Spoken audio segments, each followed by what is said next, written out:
মূৰত বলবমৰ কাপোৰখন লৈ গুচি গ'ল সি বলবম যাত্ৰা সামৰি চিৰদিনৰ বাবে গ'লগৈ মানৱ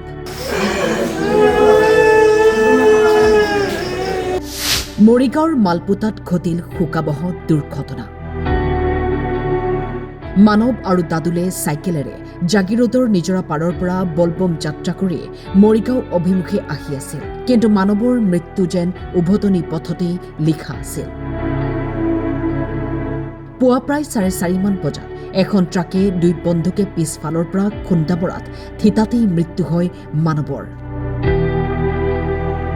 ৰাইজে মানৱজ্যোতি দাসক চিকিৎসালয়লৈ নিয়ে যদিও মৃত্যুক জানো কোনোবাই বাধা দিব পাৰে হয় ঘটনাটো 4:30 বজাতে হৈছিলে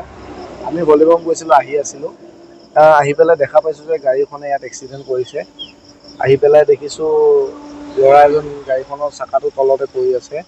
আৰু এজন সাইডত মাথাটো পৰি আছে আহি পেলাই চাইছোঁ তাৰপিছত ড্ৰাইভাৰজন পলাই গ'ল তাৰপিছত আমি এই হেণ্ডিমেনজনক ধৰিলোঁ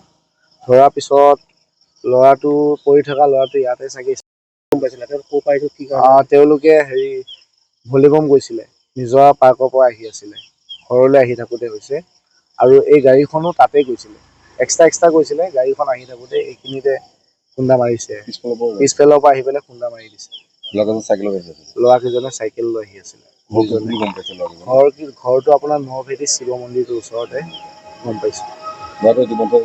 ল'ৰাটো ইতিমধ্যে খবৰ পাইছোঁ ল'ৰাটো নাই বুলি খবৰ পাইছোঁ এজন আছে এজন নাই